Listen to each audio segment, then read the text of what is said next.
Boa noite. Hoje teremos uma live diferente com participação da professora Marcela. Vamos também lançar 2 cursos novos hoje. Vamos ter bastante novidade hoje. É um dia. Marcela já entrou. Vou mandar um convite para Marcela.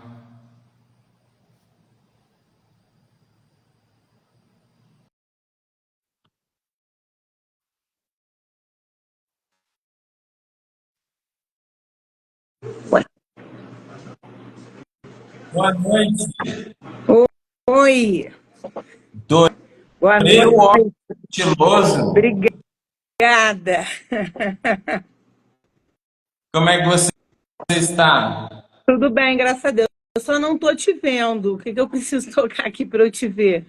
Você não está me vendo? Não, não tô, não. Peraí. Deixa eu Eu pedir tive. ajuda do meu. Eu pedi ajuda do meu universitário aqui. Me ajuda aqui. Ao vivo.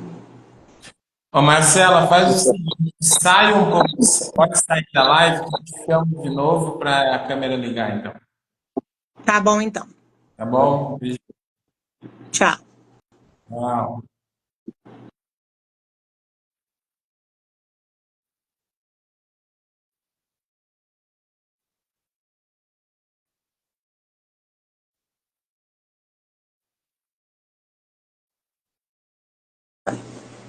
Não, continuo só me vendo, engraçado. Esquisito, né? É,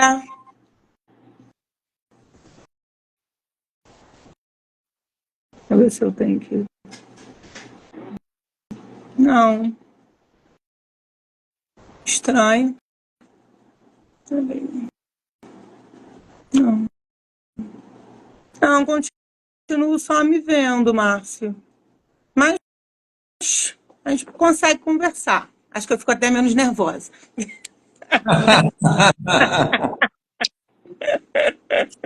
Não tem problema, vamos começar a conversar.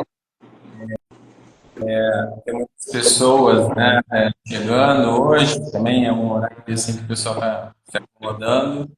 Então, nosso desafio hoje é explicar, afinal, como é esse tal método Fox em aplicado na escola, né? Como é que isso pode se dar? Essa é a nossa conversa de hoje. Depois, mais no final, eu vou falar do novo curso que a gente vai lançar, né, do método Fox, que vai ser híbrido, então a parte teórica vai ser online, com aulas ao vivo. Depois a gente Uhum. vai fazer prática e depois temos a supervisão. Bom, Sim. ela, geralmente, quando a gente vai fazer uma supervisão de alguém no método Forest, a gente vai perguntar assim: quem é a tua turma? Quem são teus alunos? O que que você precisa trabalhar com eles?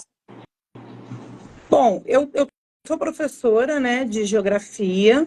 Eu, eu tenho turma. Esse ano eu estou trabalhando com turmas de sexto e sétimo ano de ensino fundamental. São turmas que, na verdade, eu só tenho uma aluna, né, que é aluna de inclusão, numa turma de sexto ano.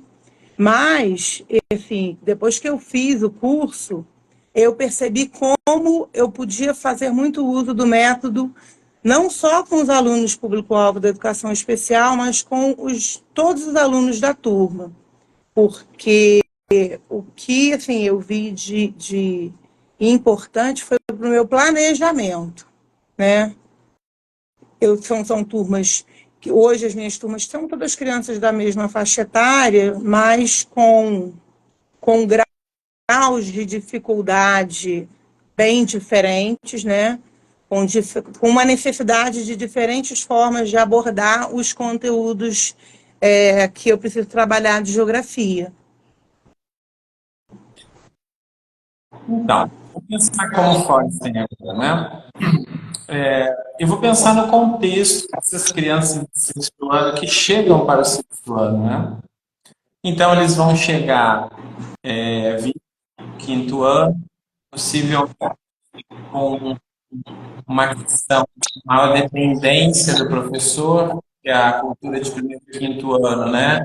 Tem um vínculo com apenas uma professora. Espera que eu vou botar meu fone aqui. Tudo bem.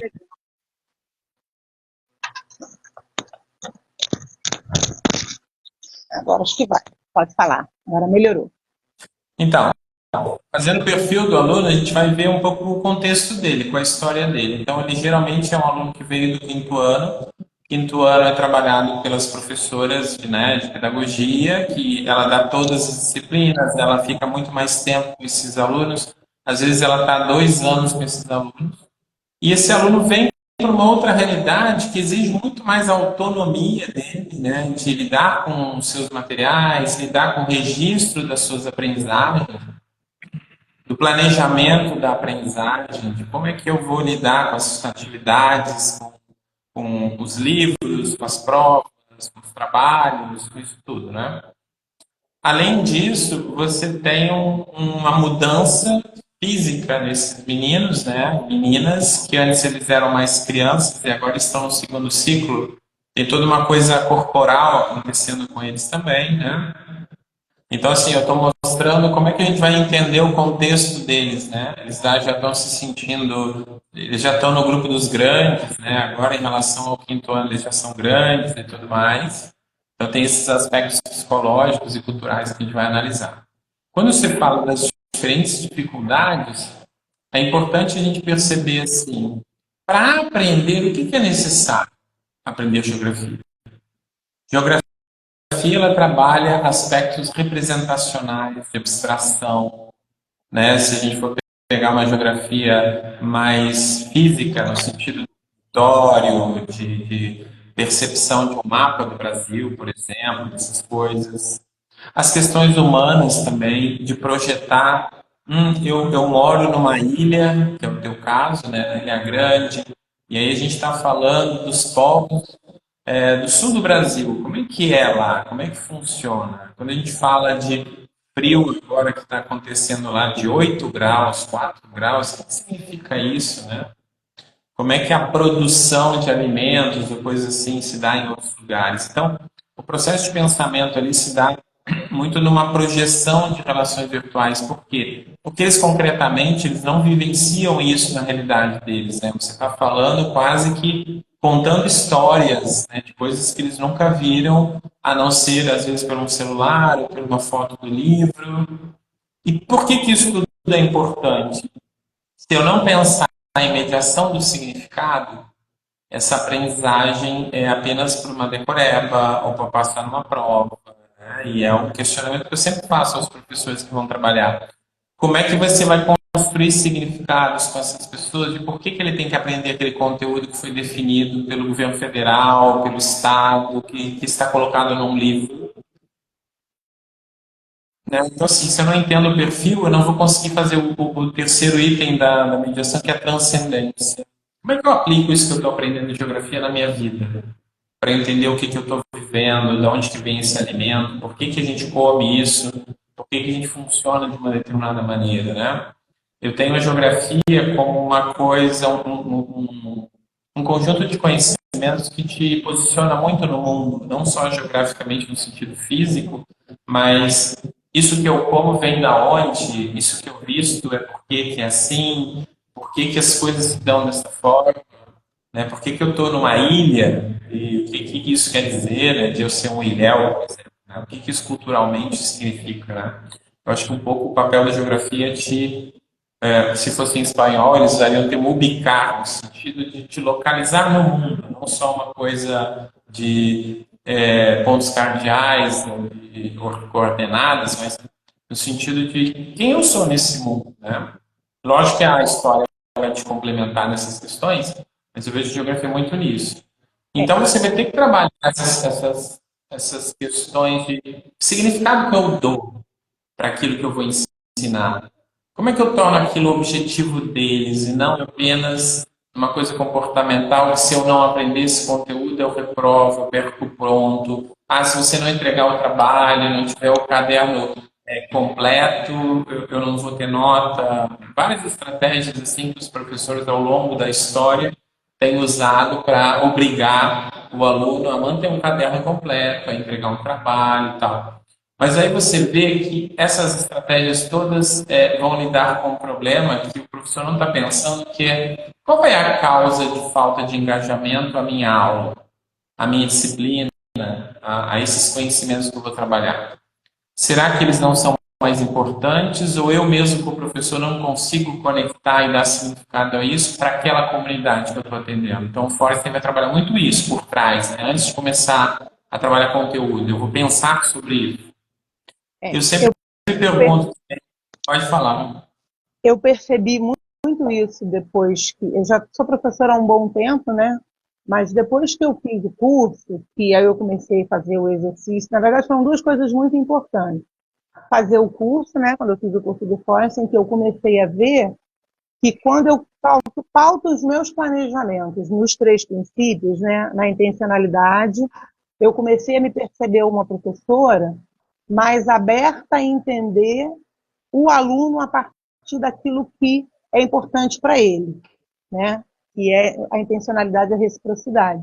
E eu percebo que eu tenho resposta para isso nos dois, sim, vira uma via de mão dupla, né? E aí fazer essa mediação do significado daquilo que eu estou lá para ensinar e do que eles têm para aprender fica muito mais fácil, porque eu começo a planejar, a fazer os meus planejamentos, eu comecei a olhar o meu planejamento por uma outra perspectiva, né? Uma perspectiva não só de conteúdo, né? Mas comecei a me perceber mais conceitual no sentido disso tudo que você está falando, né? Para além de ensinar o que eu preciso ensinar dos conteúdos que estão nos livros, como é que os conceitos vão me ajudar, né? Vão ser importantes nesse caminho, para mostrar para o aluno e para apresentar para ele uma geografia que não é só para dentro da escola, mas uma geografia que vai transcender para a vida dele. Então, eu percebi isso. Os princípios do método foram muito importantes, né? E o período que eu fiz aquela capacitação da inclusão escolar, né? E foi assim um divisor de águas para mim, porque eu conseguia ver como eu podia pegar o método, que num primeiro momento a gente pensa que é para quem está só trabalhando com terapia, né? Quando a gente fala, as pessoas falavam, você fez um curso de método forte? Sim, mas você vai trabalhar como terapeuta? Não, eu fiz no primeiro momento para usar na escola. O Inclusão Escolar me mostrou muito isso. Como é que eu posso aplicar um método que, num primeiro momento, a gente pensa como algo terapêutico, mas no ambiente escolar. E aí os princípios, eu acho, são assim, muito, muito importantes. E uma coisa que eu me percebi muito fazendo, e hoje eu me vejo fazendo, quando eu vou planejar as minhas atividades, além dos princípios, eu fico pensando em, quando eu pego uma atividade, um jogo, uma tarefa que eu vou fazer com eles, eu me vejo pensando nos instrumentos, né? Se esse instrumento fosse o comparações, como é que seria esse instrumento, essa atividade? Nela eu vejo, por exemplo, organização de pontos. Isso eu percebi que fez uma diferença muito grande no meu trabalho, muito, muito grande, e me dá muito retorno para isso que você está falando. Sim, a gente sabe que existe hoje uma questão educacional que não é da escola que eu trabalho, é geral, mas eu acho que lidar com isso hoje está bem mais fácil. Eu acho que as ferramentas que a concepção da experiência de aprendizagem mediada te oferece não é só terapêutica. Você vai, sempre que alguém tiver um processo de aprendizagem, ela vai poder ser aplicada. Pode ser na fisioterapeuta, como o fisioterapeuta vai ensinar um movimento ou uma correção do movimento. Pode ser uma professora que está tentando que ele aprenda como pensar geograficamente, né? Acho que isso é importante. As pessoas entendem a geografia como um conjunto de conteúdos. Eu entendo como processos de pensamento para entender o mundo naquela perspectiva. Então, se é um processo de pensamento, eu tenho que construir a base desse processo de pensamento. Quando você fala de comparações, como que uma pessoa vai pensar contexto geográfico se ele não comparar coisas. Qual é a diferença de uma planície para um planalto se eu não comparo, né? As duas coisas são planas, mas o plano alto ele tem uma altitude que diferencia da planície. Então é isso que eu vou. Se eu não sei comparar, eu nunca vou entender isso. Eu vou decorar nomes, mas entender como é que isso se dá. Então, assim, quando você pensa nos instrumentos, você também está pensando assim: essa atividade vai requerer que operações mentais, que funções cognitivas para pensar isso. E aí, se eu percebo que o meu aluno não está bem desenvolvido nisso, eu já sei qual o suporte que eu vou dar. Eu vou enfocar a atenção dele, vou dizer, olha, aqui vocês têm que se preocupar porque a gente vai precisar fazer esse pensamento aqui, entendeu? Então, ele vai sentindo também que você vai estruturando o caminho para ele, né? Uma coisa que eu tenho falado muito, tanto na clínica quanto na escola, a grande diferença do Forest para o Piaget e para outras formas de trabalhar a educação ou a aprendizagem é que eu não espero o desenvolvimento completo daquela pessoa se consolidar. Eu ofereço a minha estrutura cognitiva para que ele funcione melhor comigo. E conforme ele vai criando um hábito cognitivo de pensar daquela forma, ele se torna independente daquela forma de pensar, não necessitando mais de mim. E a gente, se a gente pensar, a gente tem um ano para fazer isso, né? Na escola regular. E acho que esse é o grande, vou usar um termo mais assim, né? É o pulo do gato, se você pensar. Eu nunca vou trabalhar aquilo que o aluno consegue fazer sozinho, porque senão ele não precisaria da gente. Eu sempre vou trabalhar um pouco a mais, eu vou trabalhar um projeto mais complexo, até porque o que eu quero fazer com isso? Eu quero gerar necessidade nele de me ter como professor, de me ter como mediador. Porque se ele tem que fazer tudo sozinho, se o desempenho dele é o que ele consegue fazer sozinho, então pensa em quem não está muito bem, o desempenho dele vai ser fraco. E o sentimento de dependência dele, ele vai desistir daquela situação. Então, pô, com o Marcelo eu consigo aprender, eu consigo fazer projetos, eu consigo raciocinar, eu gravo um vídeo, eu construo uma maquete, eu faço coisas, eu consegui me localizar na ilha, eu consegui me saber onde era cada parte, por que aquilo se deu. Se eu estivesse sozinho, possivelmente eu não conseguiria fazer aquilo. Mas com ela, com o meu grupo, eu consegui fazer. Isso é um sentimento de pertença a um grupo de aprendizagem que é extremamente importante. Eu faço parte de um grupo que aprende. Não está ali cada um indivíduo esperando uma prova, esperando uma prova, um valor de nota que você classificado, se eu sou inteligente, se eu não sou, né? Em contextos, por exemplo, particulares, é muito comum. O pai matricula a criança na escola e matricula na explicadora também. Porque a maior parte das crianças, elas ficam solitárias no seu processo de aprendizagem, porque o professor trabalha com 30 alunos, ele não se aproxima de cada um para conseguir isso, né? Isso é uma questão de estratégia, de método mesmo, de como ensinar, né? Porque a pessoa ainda usa um método de divulgar a informação e não de coordenar grupos de aprendizagem, que é o que você está propondo, né? Dentro do método Forrester, você coordena esse processo de aprendizagem. E aí eu vi a importância, assim, você está falando dessa coisa do fora da escola, né? De trazer sempre as atividades para dentro da sala de aula, né? Eles às vezes falta algo para concluir, posso terminar em casa? Eu falo, não, a gente vai terminar aqui junto, porque a gente começou junto e a gente está no processo de fazer isso juntos, né? E sim, da mesma forma, algo que eu percebi, que se para o aluno a gente percebe, assim, e eu tenho alunos que hoje eu vejo muito isso, né? Que começa o ano dando, tia, eu sou burra, eu não vou conseguir fazer. Mas aí, à medida que o processo vai caminhando e ele vai desenvolvendo, para a gente também é extremamente gratificante, né? Porque você descobre, você vai vendo, né? Vai descobrindo ali no contexto que aquele que lá no começo do ano você achava que ia ser seu maior desafio, e que às vezes a gente tem até preocupação se vai conseguir caminhar de fato ou não, a gente consegue avançar.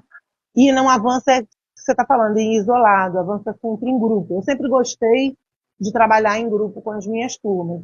Mas depois que eu fiz o curso, o que eu percebi? Que esse trabalho em grupo, ele precisava da minha mediação, né? Eu divido eles em grupos. Eu não tenho turmas muito grandes por conta da realidade geográfica de onde eu trabalho. As minhas turmas têm uma média de 20 alunos, mas eles têm uma autonomia de grupo para trabalhar, sabendo isso que você está falando, que eu estou ali o tempo todo como suporte para eles. Então, eu mesclo os grupos, né?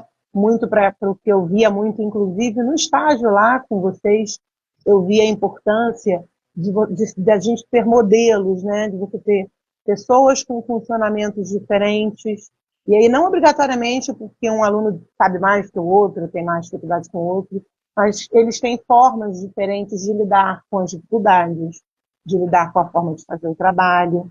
E eu passei a pensar essa organização de grupos de uma forma mais clara, né? Eu, às vezes, deixo eles formarem os grupos, mas eu faço pequenas intervenções para fazer isso. Eu penso os grupos como, uma vez durante o curso, a formação, você falou algo que eu nunca mais esqueci. Pensa a turma como os pontos de organização de pontos. Cada aluno é um ponto único, mas que ele completa o conjunto. Né? Então, para formar grupo, para o trabalho em duplas, em equipes, eu tenho muito isso na minha cabeça. Eles são pontos completamente diferentes, mas eles não podem estar trabalhando isolados. E eu tenho que pensar a forma de organizar esses pontos para que a figura principal, que é o aprendizado, se dê, né, e aconteça. Se nós pensarmos, esse grupo é um grupo social que passa um ano juntos e que se conhecem, às vezes, há muito mais tempo do que você dá aula.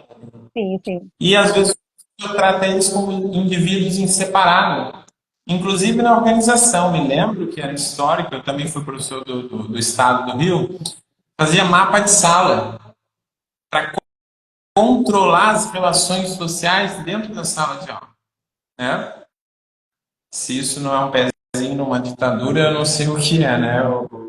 Mas era uma estratégia que se usava para controle de comportamento, que o outro não conversasse, que o outro não fizesse. Mas por que eu converso? Porque a temática que está sendo colocada não me diz. Ou não é importante aquilo que está acontecendo na aula. O que importa é que daqui a 3 semanas vai cair tal conteúdo na prova. Então a prova é mais importante do que a relação que eu tenho de aprendizagem diária. Quando você coloca grupo e o grupo trabalha a aprendizagem daquilo, da ideia, de realizar uma atividade, isso que você falou que um não sabe mais que o outro, isso se desmancha, porque o importante não é responder a uma questão, resolver um problema, né? É construir junto um entendimento, uma capacidade cognitiva de pensar geograficamente. Né? E isso é extremamente importante quando a gente está trabalhando no grupo, porque aí o que acontece? Lá na licenciatura em Geografia, possivelmente você teve uma disciplina de didática que mostrava lá trabalho em grupo, tipo de trabalho em grupo, como é que isso se dava, mas era uma técnica pontual, que você não ia usar isso como base do seu trabalho. Né? Quando você trabalha com Forrester, você vai ver que o grupo é base. Você está coordenando o grupo de aprendizagem. Não é uma técnica que você usa pontualmente, né? Entre as aulas que você vai dar de conteúdo. Não. Vamos pensar esse problema aqui. Como é que a gente poderia pensar? Como é que a gente obtém informação? Como é que a gente constrói uma síntese disso? E por aí vai. A todo momento você está trabalhando o sentimento de pertença de grupo, individualização, diferenciação psicológica, que também são critérios de mediação de desenvolvimento do Forrester, e que faz muita diferença. Você começa, não sei se isso acontece com você, Marcelo, mas você começa a enxergar cada um, você falou, como se fosse um ponto, um quadrado, né? Começa a conversar e olhar cada um, como é que eles se relacionam, por que um se encaixa no outro. Isso vai frutificando na tua frente, né? E você consegue lidar muito melhor dessa forma. E eu percebi, assim, você está falando dessa coisa da pertença no grupo, logo que eu eu estava fazendo o curso do método, eu até recorria muito a você, eu tinha um aluno que era um aluno de 6º ano, um aluno autista, que já vinha na escola há um tempo, e ele não ficava na sala, de jeito nenhum. Ele saía, ele chegava na escola, não levava nada para a escola e saía. E aí, na época, até quem era pedagoga na escola que eu trabalho era o Yara, que você conheceu, a gente ficava muito agoniado com isso, porque uma preocupação era quando ele for para o 6º ano, Isso vai se agravar porque são vários professores, a cada hora e meia, hora e 40, muda o professor. E aí eu vi a importância de, com ele, muito antes de qualquer conteúdo, de tentar entender se ele escrevia, se ele lia, era fazê-lo ser parte deste grupo, né? Até porque eu comecei a perceber, pensar o seguinte: se ele não fizer parte do grupo, não vai fazer sentido para ele aprender, muito menos estar naquele grupo para aprender, né? E aí eu investi muito na época em trabalhos de grupo mesmo, de socialização. A gente jogava, eu levava jogos e eu fui começando a ver que ele, à medida que ele via os outros, né, e as outras crianças, eu falava para as outras crianças, orientava eles, ó, passou por ele na rua, dá, bom dia, fulano, amanhã tem aula, vou te encontrar na escola. Quando chegasse na porta da escola, vamos entrar, porque ele às vezes ia até a porta da escola e voltava para casa. E dentro da sala, eu conversava muito com as crianças, a importância, né? E chegou uma hora que ele, que ficava quieto, ele não verbalizava nada, ele começou a falar. Até que teve um dia que foi muito legal e foi muito emocionante, que teve uma aluna que virou, tia, ele sabe falar. Eu falei, sempre soube, eu só não tinha oportunidade no momento que ele achasse que ele devia falar com a gente. Então, essa coisa do grupo, né, de trabalhar o grupo, eu vi a importância, principalmente no caso desse aluno, né? Eu acredito que se eu tivesse, antes desse trabalho, de trazê-lo para a turma e levar a turma até ele, insistido em trabalhos acadêmicos, né, direto, eu acho que eu não tenho certeza que a gente teria tido os sucessos e avanços que a gente teve com ele. Então, trazê-lo, né, para fazer parte da turma, né, que é muito isso que você está falando, eles se conhecem desde muito crianças, vivem na comunidade há muito tempo, mas ele não era parte. E aí foi importantíssimo investir nisso, para que ele fosse parte do grupo, para ele entender a importância de estar ali e de aprender com aquele grupo. E graças a Deus hoje ele está no 8º, indo para o nono ano na escola, não é mais meu aluno, mas assiste aula e vai inclusive uniformizado para a escola hoje, porque ele não ia uniformizado, né? Quando eu vi de uniforme pela primeira vez, falei, nossa, eu acho que agora ele entendeu que ele não é mais um, ele é parte de tudo, né? Ele é parte daquele grupo todo. Olha como é simbólico isso para a inclusão, né? Mas, Marcelo, eu queria fazer aqui uma pequena mediação do significado disso que você falou, que foi o seguinte: a gente fica surpreso, né, que tem que fazer isso com um aluno desse e tudo mais, ele se sentir pertencente a um grupo, reconhecido pelo grupo. Mas quando nós, adultos, profissionais, estamos trabalhando num lugar que a gente não tem a menor ligação com os outros, aquilo é um sofrimento para a gente fica depressivo, a gente tem síndrome de pânico, a gente fica ansioso, a gente tem que tomar medicação. E nós somos adultos, profissionais. Então você imagina como é que é a cabeça de uma criança, de um adolescente, de um pré-adolescente, quando ele não é enxergado ou quando ele não percebe que ele é capaz ou ele merece. Tem algumas crianças que pensam isso, que eles não merecem estar ali porque ele é ou porque ele é deficiente. Então, às vezes, o que a gente precisa fazer, e aí que entra a intencionalidade e reciprocidade, né? Como é que eu me sentiria no lugar dele? Não, ó, eu não estou falando de conteúdo, eu estou falando de humanos. Então, por exemplo, eu aula de geografia numa escola onde ninguém me cumprimenta, onde eu me sinto uma ET, todo mundo trabalha de uma forma diferente da minha. Quando eu proponho coisas no grupo, todo mundo olha meio assim, você tá louca, né? A gente fica pedindo transferência. Eu quero ir embora daqui, eu vou terminar esse ano e quero ir embora. Uhum. Você imagina, não tem os recursos psicológicos da nossa maturidade, enfrentar uma turma, né? E uma turma que ele conhece no cotidiano, que antes nunca falaram com ele. Ele era, né, o pária, no sentido de que ele não pertencia ao nosso grupo, apesar de. Então, assim, isso que você falou, dessa construção do ser humano na relação com outro ser humano, é muito isso que a gente está trabalhando. Então, quando a gente fala de inclusão escolar, por exemplo, a gente fala muito disso, de que se eu não percebo, e vou dar um dado assim que eu tenho falado muito, que é uma pesquisa que me assustou, vou usar o termo assim. Eu estava estudando psicologia laboral e eu tive que fazer uma investigação do sofrimento psicológico, né, que algumas profissões podem ter. E me surpreendeu muito que quando a gente fez um comparativo, aquele profissional guarda carcerário de uma penitenciária tem o mesmo nível de sofrimento psicológico que um professor de educação inclusiva. Nossa. Isso está documentado, pesquisa feita, entendeu? Comparativo. Então, olha bem, se uma pessoa que tem em todo momento um risco de vida,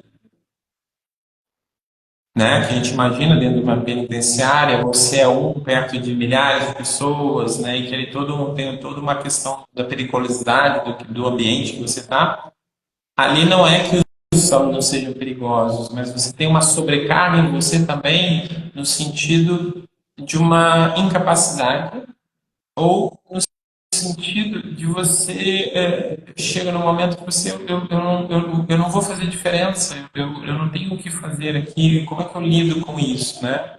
Que eu vejo assim, muitas vezes eu converso com amigos, professores, eles dizem isso porque eles sentem uma impotência ao mês, né? Por eu não ter estratégias, por eu não ter suporte, ou porque eu não vou ser enxergado num mundo de milhares de alunos no estado todo. Então, minha escola, minha sala pequenininha não vai ser enxergada no contexto. E às vezes a gente tem uma cultura de esperar que a direção, a Secretaria de Educação, alguém vá me dando suporte para solucionar o problema, né? A gente vê que não é assim. E aí eu falo que, comparativamente, isso é muito o que uma mãe de um autista vive, né? Ela chega em um determinado momento, eu gostaria que alguém ajudasse ela no dia a dia dela, mas não vai aparecer essa coisa mágica, né? Ela vai ter que lidar com a situação ali no cotidiano, acordando 4h da manhã, pegando transporte, cuidando dessa criança, indo até meia-noite e sempre num estresse.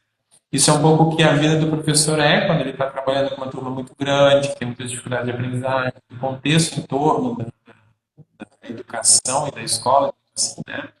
Então, quando a gente fala do Forest, ele não é só um trabalho com o aluno, ele é um trabalho também com o mediador, né? Tem um desenvolvimento nosso, né, da nossa compreensão de como nós funcionamos, a nossa capacidade de planejar, de relacionar, de perceber algo além da nota, além do conteúdo, além do meu diário completo, além do que eu termino no final do ano, né? E ali tem Eu um... acho, Pode falar. eu acho que fica também assim, fica mais claro quando assim, a gente comete erros e acertos, sempre tentando acertar, a gente comete muitos erros e acertos. Mas como a minha forma de planejar mudou radicalmente, né? Eu consigo, inclusive, entender com uma resposta maior por que que não deu certo, né? E aí, em algumas situações, ali dentro mesmo, às vezes já me aconteceu de eu penso tudo de um jeito, quando eu entro na sala, a turma está assim, virada de cabeça para baixo, como a gente diz lá, está virada no giraia.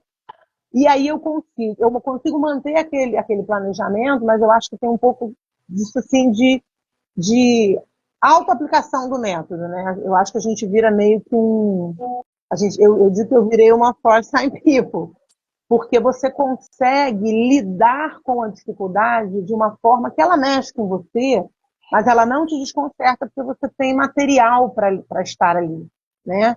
Tem esse material físico, esse material de ferramenta, mas também a gente ganha uma maturidade, que é uma maturidade muito diferente. Eu não sei se eu estou conseguindo ser clara, né? Eu Sim. acho que a gente se empodera de alguma forma, né? Eu fui fazer psicopedagogia pensando muito nisso, né? Nessa dificuldade que eu vinha tendo para lidar. Eu tinha muita preocupação com a criança especial, foi a razão de eu ir fazer psicopedagogia, né? Eu não tinha, num primeiro momento, intenção de ser terapeuta, de trabalhar com consultório, e hoje eu tenho mais certeza ainda que esse trabalho na escola, ele é importantíssimo, né? Porque eu via lá, principalmente nos encontros lá da inclusão escolar, que se você tem uma escola que tem esse pensamento, que é escolar, mas que tem uma base que o método acabou para mim dando uma base terapêutica de intervenção da sala de aula. Não sei se é porque eu cheguei a fazer psicopedagogia, de repente me deu mais um plus, né? Mais algo que me ajuda, mas eu me percebo assim, em muitas situações, eu estou muito menos ali como uma professora de geografia, mas eu acho que hoje eu me coloco muito mais como uma psicopedagoga que está lá para dar aula de geografia, né? E que consegue usar essas ferramentas de uma forma mais madura e mais tranquila até em muitas situações.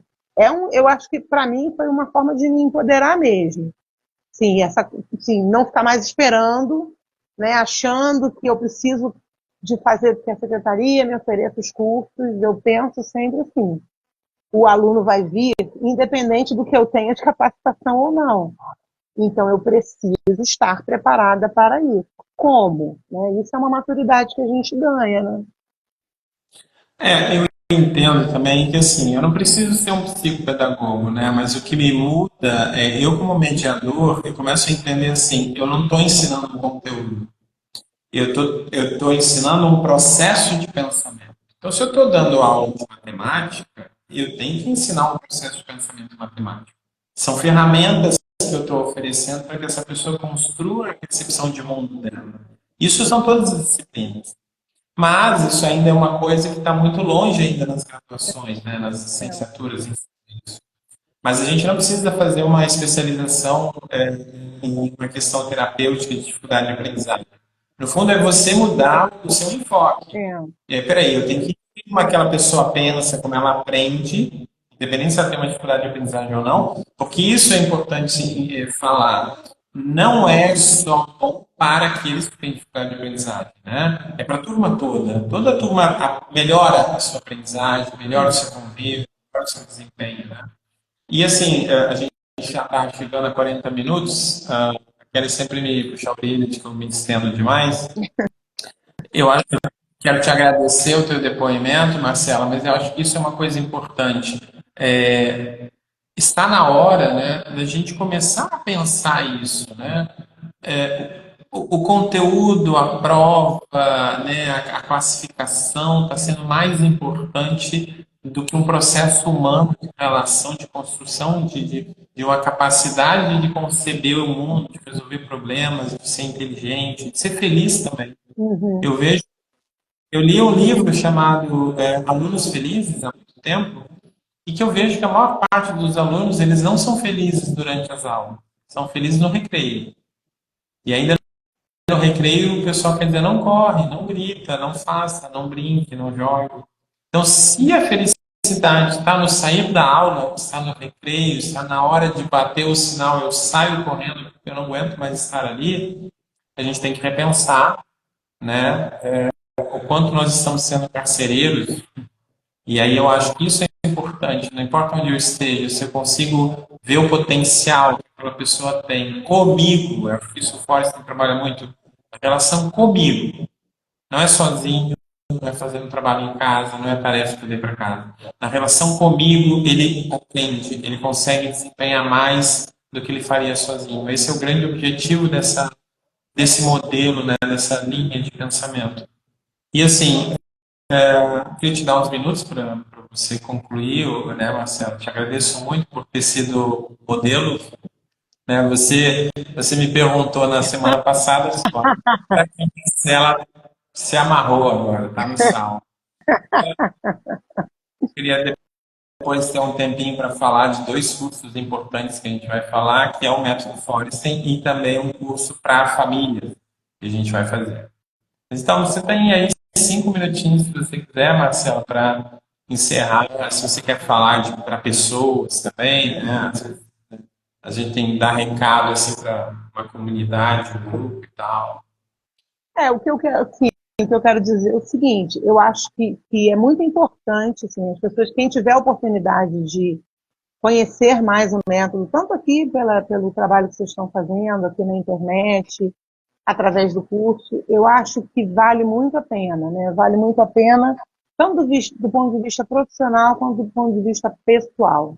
Eu acho que profissionalmente eu acho que para qualquer área, a gente aqui está falando especificamente do magistério, né? Porque eu sou professora, mas eu acho que a gente elenca ferramentas para a gente exatamente para isso, para pensar, no caso da gente que é professor, para além do ensino de conteúdos, né?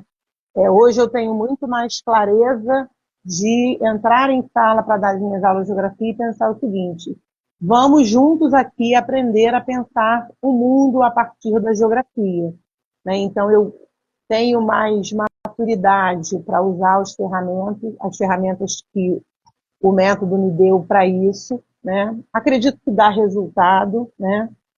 Eu tenho visto, assim, tenho ainda muitas dificuldades, ainda tenho muito que melhorar, muito, muito, muito, muito. Acho que vou trabalhar 30 anos, ainda vai ter muita coisa para mudar, graças a Deus. Mas eu percebo muitas mudanças na minha forma de trabalhar que foram importantíssimas, principalmente para os meus alunos e até para o meu grupo de pessoas que trabalham junto comigo. E para mim também como pessoa. Eu acho que fazer o curso foi muito, muito legal, muito. Para mim ele foi muito de auto-aplicação do método, né? Me mudou bastante a forma de eu me observar, de eu me pensar, de eu me colocar frente às situações.